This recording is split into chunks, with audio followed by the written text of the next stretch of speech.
Hey, Eagles fans, this is Chris Franklin from NJ Advanced Media, and welcome to the No-Huddle Show podcast, the show where we discuss all things related to the Philadelphia Eagles. Now, before we begin, I want to remind you that you can read our content on NJ.com/Eagles, and make sure to bookmark that to get the latest Eagles news and analysis. Today, I'm once again joined by my No-Huddle Show co-hosts Bob Brookover and Cayden Steele. Well, we have a lot to get to today with training camp finally coming to an end. We're going to recap training camp, set the stage for the looming roster cuts that will happen on Tuesday. We're also going to talk about Jalen Hurts and the camp that he had, the offensive line, and if there's any concerns on that. And we just might have these guys put their casting hats on for a fun little segment at the end of the show. But first off, let's talk to Bob and Cayden. Guys, congrats. You survived training camp. How are you doing today? Yeah, I'm doing good. Training camp was a fun time, being able to, see practice and kind of get us, ready for the season and get us excited for the season. But now, the real thing is coming. So after this preseason game on Saturday against the Vikings, the regular season will be a few weeks away. And I'm excited just to see how this team plays this year and how they rebound from what happened last year. So really excited overall. I'm doing great because training camp is over, and I am happy that training camp is over, and soon the preseason will be over because they're going to play this lousy preseason game. I did that story on Merrill Reese earlier this in camp, and Merrill Reese says he loves the preseason. Well, I do not agree with Merrill Reese. He's a nice man. I hate the preseason. I'm so glad that training camp is over and the preseason is about to be over. And I would hate to be a coach and have to cut some of these guys, but let's go. Let's get to Brazil. Although none of us are going to Brazil, but let's get to although we have a three-man podcast here and none of us are going to Brazil, but it's okay. I don't speak Portuguese or Spanish, but I will tell a quick story here. And I know we're trying to keep this 35 minutes. On my Uber ride from the train station home the other day, my Uber driver has been in this country from 6 months, and he's from Sao Paulo, from Brazil. And he was a very interesting man. He was like 65 years old, and it was fascinating to talk to him. And he told me I didn't want to go to Sao Paulo because he just left Sao Paulo and he didn't like it there. So I'm happy. Anyway, go ahead. Oh, guys, obrigado, guys. I just started trying to learn. So I got limited Portuguese. And you know what? Maybe one day we'll all go out, some Brazilian steakhouse, talk about it a little bit, and we'll have fun on that in terms of that. I'm going to miss camp. I kind of like it. It's one of those times, the rare times we get to see a full practice. You get to see the sights and sounds. You get to see some of the fans who haven't gotten a chance to see what goes on behind the scenes and seeing them. Also, I like standing behind the huddles and all the time, and you get to see a lot of stuff like we saw the last practice. And yeah, you hear some interesting things and some interesting stories on that probably would have to be on a No-Huddle Show after dark, and we'll talk if we ever start something like that. But, overall it's a fun time. But I did see Avante Maddox. I don't know if you remember the play, Chris. You were there yesterday. It was a pass over the middle to Will Shipley, and it went for a big gain, and Maddox was way downfield when the play happened, and he was shouting up that's just a horrible call. That's a horrible call. A horrible call. He was really angry. So, you hear so much of that stuff and the workings and stuff. It's good. It's fun. That part is fun. I'm still glad training camp is over, but that part was really fun. It's good stuff. Well, we talked about training camp has pretty much come to an end. The Eagles have a walkthrough. We're recording this on Thursday morning. The Eagles have a walkthrough today and also on Friday as they prepare for the preseason finale against the Minnesota Vikings. Now, the Viking game will be the last chance for a few of these guys to prove that they belong either on the roster or the practice squad. And there's going to be some good fights that are still going on in terms of position battles and stuff like that. But I'm going to start by asking you guys this. I'm going to put you guys in a room with the coaches and Howie Roseman, and you guys are going to have a chance to speak in order to try to make the case for some of these guys to remain. And I'll start either one of you guys. Start. I'll start Bob first. I'll go like my proverbial left to right. I'll go to Bob first on this one. Who do you think is on the bubble, and who do you think deserves a spot to be on this roster? Oh, I mean, there's obviously a lot of guys on the bubble. But I'm gonna go to the wide receiver spot here, and who knows? They could be bringing somebody else in here, but there have been a couple guys I thought have had really good camps. Joseph the guy would be one of them for me, and and another would be, well, I guess he's more of a tight end, but EJ Jenkins. I think if both had good camps, I don't think either one of them are going to make the team. But I might go to bat for, especially Nagata. I think Nagata is really an improved player. Nick Sirianni was asked after the Patriots game who the most, biggest surprise for him in camp was, and he went with Fred Johnson. And Fred Johnson's going to make this team, but I think Joseph Nagata is also in that category. And I might go fight for him. And I don't want to use up too many of Cayden's bullets here, but I'm going to go with one more guy, and I don't know who thinks is going to make it, but the other guy I would go bat for, and he might make the team too, is James Bradbury. I just think he's been such a professional, the way he's handled things. He's on the bubble, obviously, but I think he's made some plays at safety. There have been some days where you haven't noticed him, and that's not always a bad thing. Vic Fangio said that when you don't notice somebody, because especially at safety, because it just means they're doing their job. But those would be my guys. I know I took more than one, and I'm a jerk. But goodness! But go ahead, Cayden. You can go with your guys. Yeah, I'll go with a few then. The top guy that I would go with is a guy coming into training camp that a lot of people would probably consider more of a long shot to make this roster, and I wasn't sure really what to expect or if I even expected anything, but he does have draft pedigree. Thomas Booker, the defensive tackle who the Eagles signed last year to the practice squad after he got cut by the Texans, a former fourth-round pick out of Stanford. The defensive tackle, he has had a really good camp. He's constantly disruptive. Played really well in that Patriots game. Got a sack there in that game.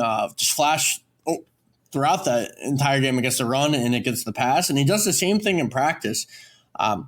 He hasn't got a ton of first team reps or anything like that. But when he's going against the second team offensive line, I mean, he just penetrates and he does a really good job of, he's quick for his size. I mean, I think he moves really well. I mean, he's not a nose tackle. And I guess that would be the argument that hurts him. If you're one of those people that think the Eagles need a traditional nose tackle to be a backup to Jordan Davis, he's more of a 3-tech. I mean, he's not the biggest guy in the world, but I mean, he pops in team drills. He one-on-ones the other day. He won all 3 of his reps. He's quick. He's strong. He's powerful. I mean, he's impressed me. He's looked really good. And year 3 for him, it didn't work out in Houston, but he was drafted in the 4th round. He's a guy a lot of draft pundits liked when he was coming out, and it looks like he's starting to put things together. Vic Fangio talked about him in his press conference the other day. It mentioned his name, and all I can say is I remember when Vic was talking about the nose tackle situation a couple of weeks ago.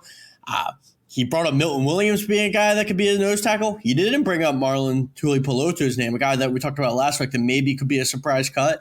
And I think it would be a mistake to think that you need to force a guy on the roster just because he fits more of a prototype. You got to put the best players on this team. And I think Booker's the 5th best defensive tackle on this team, and at least in training camp, obviously behind the top 3 and behind Jomo as well. But he's that 5th guy who truly deserves a roster spot. In my opinion, you can get a big body like PJ Mustafir, or even maybe you could get Tuipulotu back on the practice squad, and you can elevate him to be, if you really need that bigger body for a certain team, or if Davis ends up going down with an injury, and you hope he doesn't. But for now, Thomas Booker has a decent amount of upside, I think, for a rotational defensive tackle. And if I were the Eagles, I wouldn't, risk waiving him. And I guess the other guy, if I had to go with a second guy, I think he's closer to a roster lock than I anticipate. I don't think this should be too tough of a decision for the Eagles. Is Patrick Johnson. He's had a really good camp. He's in better shape this year. He's talked about it a few times. He's talked to the media that he worked on his body this offseason out with a trainer, and I mean, he just looks more polished as a passer. He's a guy who's made a huge impact on special teams his first 3 years, but generally, I mean, it looks like he has some polish as a pass rusher. He's quick off the edge. If you needed him in a pinch, he looks like a guy that could actually make or at least be serviceable, I think. And along with his special teams ability, I think he deserves to be on this roster. Now, I like your guys, the names you guys brought up, and Kay, you mentioned one guy that is as a potential guy fighting for that spot along with Thomas Booker. I think PJ Mustipher, I think he's worked his way there. You mentioned in terms of that nose tackle job, as much as we see Vic use those odd man fronts in the past with the it looks like a 3-4, but it really is just, we're not getting too much to weeds, but the way that Mustipher is played, he can be that nose tackle if you need to. You can slide him over just a little bit to play directly over the guard, or you can play that traditional defensive tackle, not nose tackle. And when you look at his numbers this preseason, 6 tackle, he's tied for third on the team with 6 tackles, and he's got a tackle for a loss as well too. We saw how well he played against New England Patriots. Now, take what you will from that, because the Patriots are like they're going to be a dumpster fire in the AFC East, but they look like they're going to be pretty good in terms of that, and I like what he could potentially bring to the back end of this roster. Now, in terms of that, we talked about in the previous segment about how guys you would make an advocate that may come out and have a chance to play here and make this roster. When you start to watch Saturday's game, if you see guys playing deep into the fourth quarter, it's typically not a great sign for the future for a team. So, Cayden, I'll start with you on this one too. Who do you think could be a potential surprise candidate will we see watching the fourth quarter and trying to fight for their life roster-wise? This is a tough one. My first thought was leaning toward a veteran, but I'm going to go with Eli Ricks, who had a really good practice from what I saw yesterday. And honestly, I truly believe that he deserves a roster spot because he's a really fluid coverage corner, and it's hard to find those guys. But at the same time, even though there is talent there, and for me, it would be tough to cut a guy like that. You wonder about the special teams ability as well. With Josh Jobe, him and Josh Jobe coming down for that 6th corner spot, Jobe offers more as that special teams guy, and it's a tough position for Ricks, who I thought flashed last year, especially in that Dolphins game, and put together some really good moments. But it speaks more to just about less about Ricks, more about just the overall corner depth that they've added. I mean, they've just revamped the secondary to the point where a guy who I think could play on 22, 24 of the teams in this league, or whatever you want to have it, is a guy that probably isn't going to make this roster. And one of the reasons I think he'll be playing in the fourth quarter isn't because the Eagles aren't satisfied or don't think he has any upside at all or anything along that. It's morally because at the same time, if you have a young guy like this, he's not going to make the roster. And I'm really not sure if Eli Ricks is going to pass waivers. I know waiver wire, everyone makes a big deal of it, and most players end up passing, but he's a guy who was a highly recruited player coming out of high school, played at LSU and Alabama, so has pedigree, played decently well at times as a rookie. And there's a lot of teams in this league, looking at teams like the Panthers, and you could name a lot of teams across the league that just don't have a lot of good corner depth at the top of their depth chart, at the bottom of their depth chart. I have a hard time seeing passing waivers. So if you want to get something for him, whether that's a player swap or if you're looking to, add a third wide receiver or add some other position, or maybe if you think you can get a late round pick for him, which I'm not sure if you can, but if you think that you want to play him as much as possible in this game, and maybe he's playing in the fourth quarter so you can get more tape on him for other preseason, for other teams to decide if we want to possibly trade for this guy. So I think they might be possibly wanting to shop Eli Ricks if they feel like they're going to lose him on waivers anyway. So that's why we could see him playing in the fourth quarter. Nice. And what do you think, Bob? Who are we going to sit in there and watch? Go like, what is going on? This person's a surprise. Here, I'd make you this trade right now. Eli Ricks for Isaiah Hodgins from the Giants. And Isaiah Hodgins would be one of your third receivers. But anyway, moving on. You can't just drop that in there and just go, okay, yeah. They can't just drop that in there. What would he bring? Nah, you got Isaiah Hodgins is a good wide receiver. I covered him a couple years ago. He was a big part of the Giants' playoff run in 2022. That season, they got him. He was released by the Bills in the middle of the season. They got him, and he was a good player, solid. He's not great at any one thing, but he's good at catching the football, and he's got a toughness to him. I wouldn't want to get rid of Eli Ricks. Everything Cade said about Eli Ricks is true, and him and Josh Jobe are very similar. Zach McPherson falls in that category too. But that's my take on Isaiah Hodgins, and the Giants desperately need some help at cornerback. So that was some of my thought in there. A guy who might make this team, but still might be on the field in the fourth quarter, is Oren Burks, because he hasn't been on the field very much at all in this training camp. He's just come back this week. He's obviously a veteran guy. Maybe he doesn't, but he could use the reps for sure. He's got catching up to do. And it's going to be fascinating to see where he fits into this linebacking mix, because it seems like, Zach Bond and Devin White are the starters with Nakobe Dean. There's definitely going to be packages for him. But I'm going to stick with linebacker, the guy who it's not going to be so good for to see him in the fourth quarter, and who I think is a really good player and a special teams player. He got the last moment of training camp yesterday, Ben Van Zumeren. I'm not sure. He opened last year on the practice squad. I'm sure the Eagles would love to keep him around. He had a great moment to end camp yesterday. He lined up at wide receiver. I believe it was against Andre Sam, correct? Yep, it was safety Andre Sam. Yeah, and I didn't realize it till later. It wasn't Sam that was blocking him, though, right? No, it was straight coverage. It was one-on-one. No. But the play before that, Van Zumeren went up in a blitz package, and that was. Was that Nichols, or was it? It was Tyree Davis Price. Davis Price. Okay. the part that when I was writing about it yesterday, I was like, oh, he went up against 35 in both of those things, but they weren't the same 35. But Van Zumeren ran a terrific double move route, got open, and the pass wasn't complete. I think it was picketed through the pass. Yep. It was a cool, funny moment way to end camp. But I think, in a little bit he played last year, he even made a start. I thought he was good. For a guy who, was on the practice squad, had to fill in. I think he has some ability, but he's definitely on this roster bubble with Oren Burks coming back. And I think he could be in trouble if we see him in the fourth quarter for sure.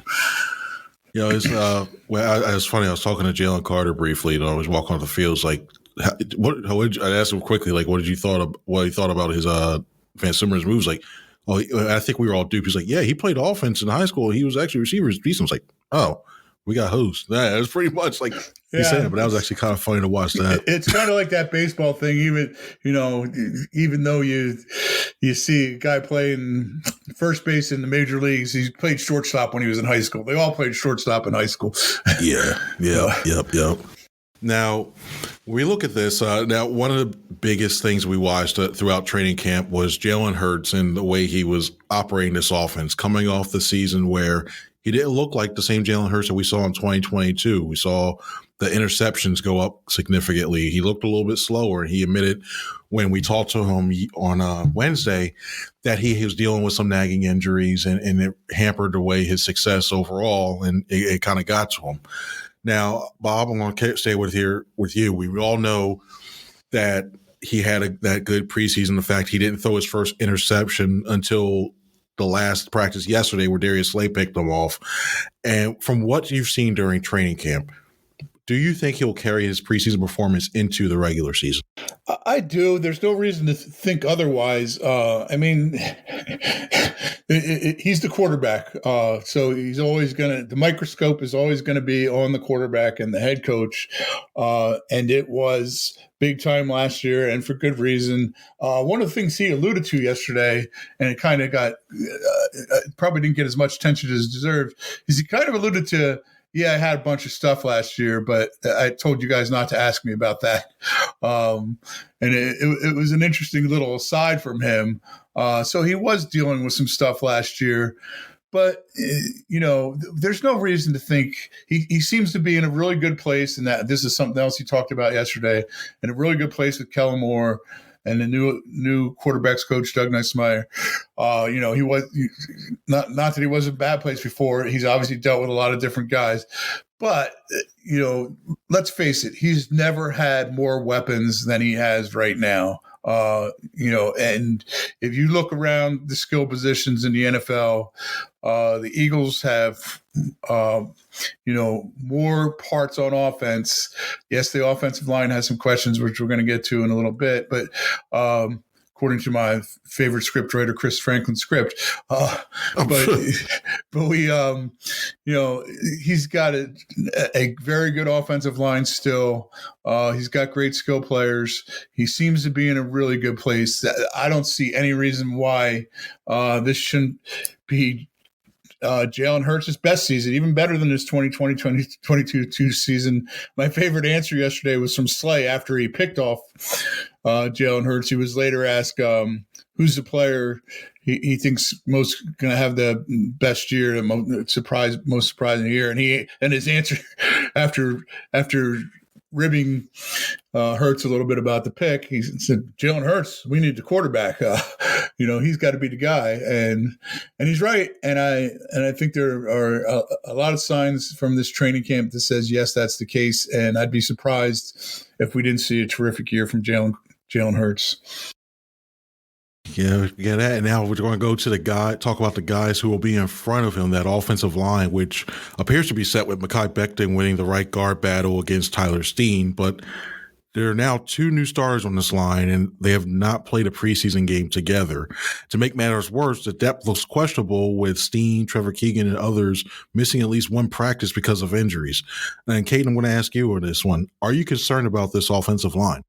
Yeah, I am, and it feels wrong to do that when Jeff Stoutland's the coach, and he's proven over and over again that he gets this unit ready, and they're consistently one of the best in the NFL. But you mentioned it, two new starters on the offensive line, and I'm not really worried about Cam. He's not going to be Jason Kelce. No one should expect him to be that, but I think he's been perfectly fine at center. He's athletic. He's looked really well in training camp, getting out in space to get out in the second level. I have utmost confidence that he's going to be a solid football player, but you mentioned it, Mekhi Becton starting at right guard. And look, it's been an incredible story to watch in training camp, him going from primarily just being a tackle his entire career and switching to guard, coming into his fifth year here after everything that happened in New York with him getting drafted in the first round and just missing 2 seasons pretty much, playing just one game or 2 games pretty much in 2 seasons with the New York Jets because of the knee injuries, and just his career really just went south. It came back last season and finally got healthy, which was good for him. But at the same time, still didn't play that well last season. The Jets didn't re-sign him. No one wanted to sign him as a starting tackle in this league. The Eagles brought him in, and they asked him to play guard. And with that, he's embraced it, which has been pretty cool to see. And not every guy might be willing to do that, but he knew he had to save his NFL career. And now he's in a position to start. And look, I mean, at times, or especially the last few weeks, he's looked good doing it at times. Blocking Jalen Carter and one-on-ones, he's looked really good. He's looked good in team drills, especially going downhill on run plays. The block linebackers and block the interior defensive tackles. I mean, he's a strong guy. You can't teach someone his size and his movement skills. I mean, it's pretty incredible to watch.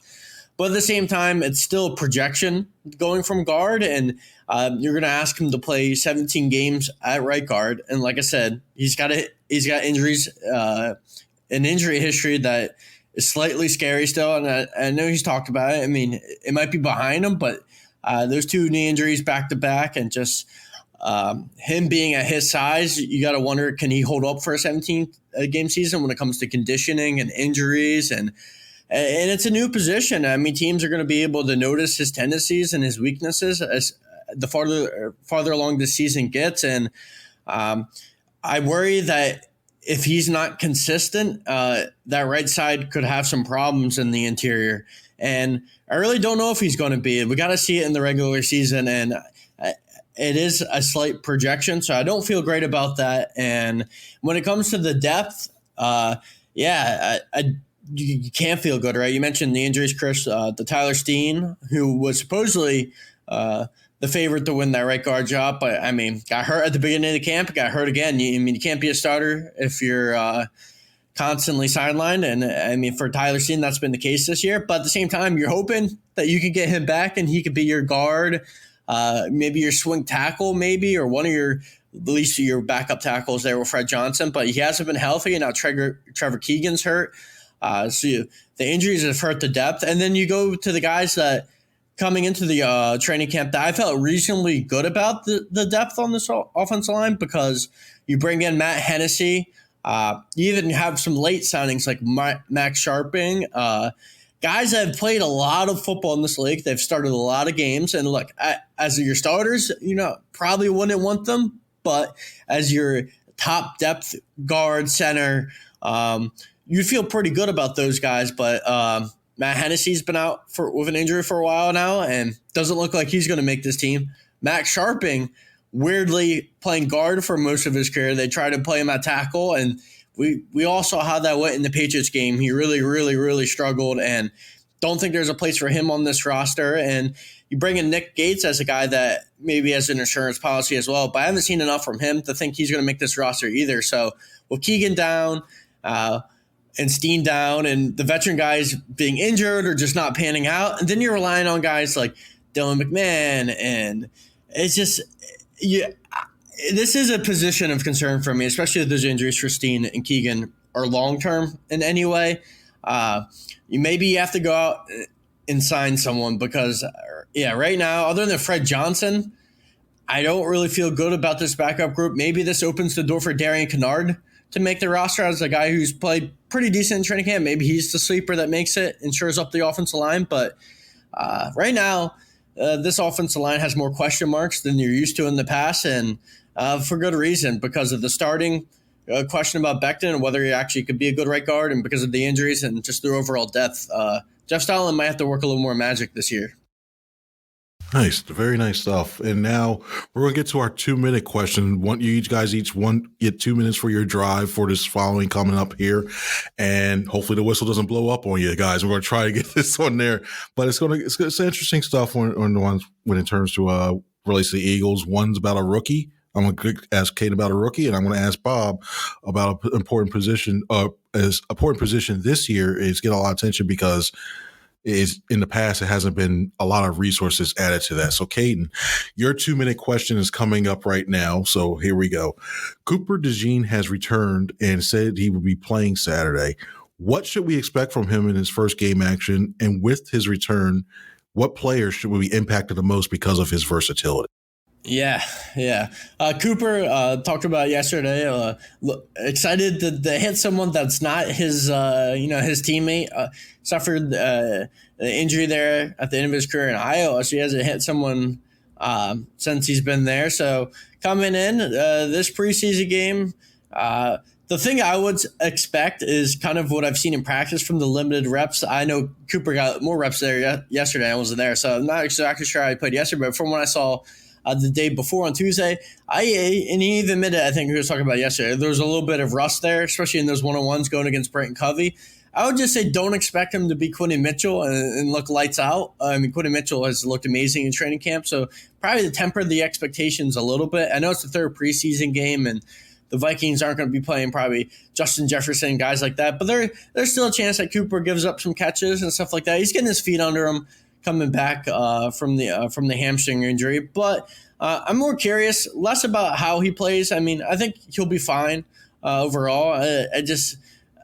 But I'm more curious what Vic does with him. Like, how much does he play in the nickel to start, the game, and how much does he move to the outside eventually? Does he kind of do what Quentin does in training camp, start in the nickel and move the outside with the second team defense at some point? I'm interested in seeing that, but I think what you'll see is the player that we saw from Iowa. I think he's just from what you saw there, he's a really strong player against the run. I think I wouldn't be surprised if he came up in the run and made a few tackles. He's just a tough player. So I'm curious just overall the versatility and how he plays in that regard. But when it comes to who it'll affect the most, it's going to affect if he comes back, and let's say in a few weeks, his feet under him and he's starting to play really well, and like the Eagles feel like they have to get him on the field. And Vic's preached it throughout training camp that the cornerbacks for him, the reason he's playing Quentin nickel and outside is because it gives him the best combination. But eventually he wants to play Quentin on the outside. So if Cooper can play really solid in the nickel and proves that he's NFL ready and that he can take on that workload.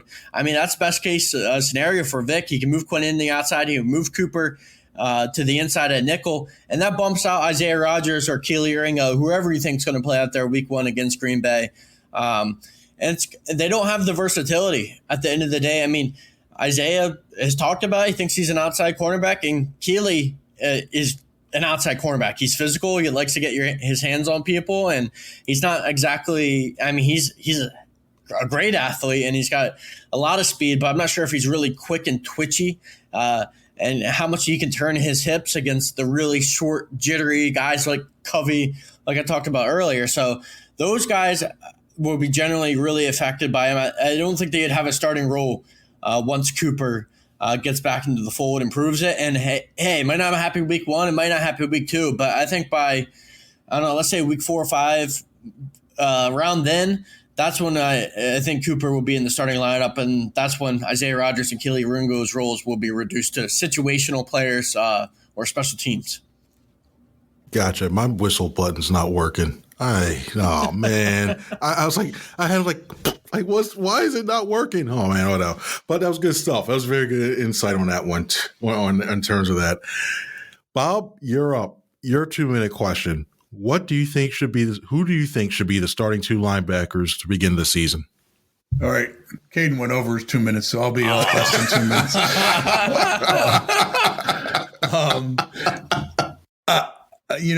I probably would say Nakobe and Devin White, Nakobe Dean and Devin White should be, but I think Zach Bond and Devin White have been since the spring, remain through the summer. And those are going to be the 2 guys you see on the field first in Brazil against the Packers. That doesn't mean we're not going to see Nakobe Dean, because I think there are going to be packages for Nakobe Dean that Vic Fangio puts in. I also wouldn't be surprised. It was interesting when they first brought out this depth chart on how much it meant, but that they had 2 number 1s at each inside linebacker position. I also wouldn't be surprised if we saw some Jeremiah Trotter Jr. a little bit, just get his feet wet in the NFL. I think we'll see all 4 of them. But the 2 main guys we're going to see on the field to start are Devin White and Zach Bond.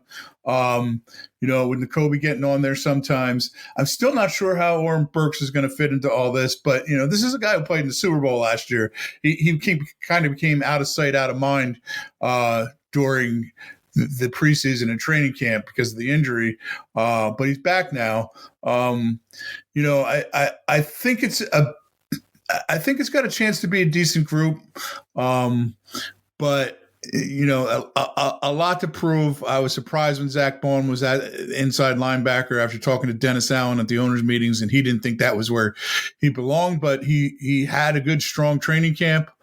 One of the biggest things for these guys is going to be how they blitz. 2 of the biggest things: how they blitz, because they're going to be expected to do that in Vic's defense, and how they cover, because they're going to be expected to do that in Vic's defense. And you are in any defense. Whoever covers best is ultimately going to be the guy on the field. But the thing about competitions, and we get all caught up in them, especially in training camp and the preseason. These competitions really don't end when the training camp and preseason ends. It's competition all the way through. And we saw it last year with guys. Different guys went in there over the course of the year. The competition isn't over, really, in many ways. When the season starts, it's just beginning. You just went over about like 7 seconds. Oh. The drive ended on the he rushed the field goal team on, and it almost ran out. Well, but I only went over because I had to point out that Cayden went over. Well, guys, we got an overtime question. You know what? I'm going to make an executive decision and go past a little bit past this one here. We got an overtime question because you guys work very hard. I gave you guys this question last night. You guys work very hard. So I thought, and we mentioned it earlier in the intro. So we're going to go with this one too. Now, according to Deadline. Thank you, Coach Chris. Thank you. Yeah, gassers afterwards. Not kidding. According to Deadline, David O. Russell, who's directing the biopic about John Madden, has tapped Nicolas Cage to play the role of the iconic Hall of Fame head coach and commentator, which is. It would show a lot of range in Nicolas Cage. I'll leave it at that, and had to play John Madden. But I'm going to ask you guys to choose one of these 4 people: Nick Sirianni, Howie Roseman, Jalen Hurts, or security chief Dom DeSandro, also known as Big Dom. Choose one of them, and who would you cast them in? What actor would you cast to play them in the movie? Yeah, I'll go first. Well, I'll go with Nick. This one I was a little conflicted. I went between two guys. The guy that I ended up leaning with was Bradley Cooper. He understands Philadelphia, obviously Eagles fan, friends with Jeffrey Lurie, but pretty good actor. I could see him in that mold as a head coach playing Nick because he understands the city, understands the Eagles fan base, and that is the guy that I ended up going with as my pick, and I think he do a good job. But the other guy I did really consider was Adam Sandler, just because more of Nick's goofiness. I mean, I think Nick could be really serious, but I could just see Adam Sandler's like in the locker room, like preaching core values and stuff like that. I mean, that might be the better choice. I mean, just generally goofy. I think that might be the better pick. Maybe I leaned with Cooper at first because of the Philadelphia ties, but I mean, Sandler might be a perfect Sirianni. Why did you put that in my head? Because now I can think of all about accountability or something like that. That's in my head now. So thank you very much for in terms of that. Bob, who are you casting for this role? Well, Cayden again is in violation and flagged because I told him when this thing started that I had seniority and he was not allowed to choose Nick Sirianni because I had Nick Sirianni's. I was going to say Matthew McConaughey for Nick Sirianni because he's already played a football coach in the movie, and he's got a little goofiness and a lot of goofiness and a little serious side to him. And I thought that would have been a fine answer. But since I have been stabbed in the back by my teammate, let's go to Howie Roseman and go with Bryan Cranston.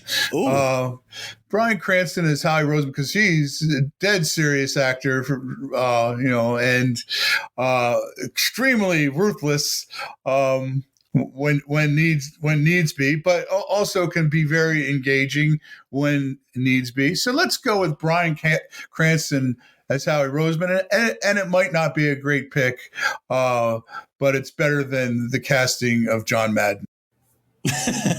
Oh my gosh! Now I just imagine him taking one of those a front office exec for another team just out to the desert and say, "You're going to give me my conditional too, and if not," and he's trying to do that,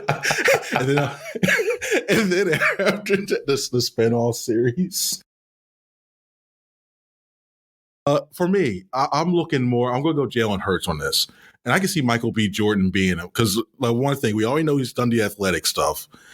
And you seen like when it came to Creed, so you could do all that, and we also saw him in Black Panther as Killmonger. But also, I can see him just doing the calm talk with the Hurts cadence, and you can get that through there, and so God, it's all about one day at a time. Like he'll come up with the mannerisms as well too. So I like Michael B. Jordan in that role for Jalen Hurts. I thought you were going to go with Chris Rock or Eddie Murphy, because it's just a laugh a minute. No, see Eddie Murphy. No, I can't see it because then you got to go, something like that. We're going. No, I can see with the voice wise. I can see Eddie Murphy with Devontae Smith. I can see that happening. But I can't do everything. I can't as a quarterback now. It's got to be real chill, real calm. Yeah. We'll get through this, that type of stuff like that. Michael B. Jordan is a good one for him. Good one. Thanks. Well, on that note, we're going to end the No-Huddle Show podcast. I'm stuck with Sandler now. Thank you very much. Okay, I appreciate that. Remember to watch our stuff on NJ.com/Eagles. We'll have our preseason coverage of the final game against the Vikings. We'll also have all your roster moves that are made right ahead of the deadline as well too. And if any trades or surprise cuts, what have you, we'll have everything posted. So for Bob, I'm Kate, and Chris. But for Bob, see, you got me all thinking that I'll discombobulate. Thanks. For Bob and Cayden, I'm Chris. Everybody have a good one. See ya.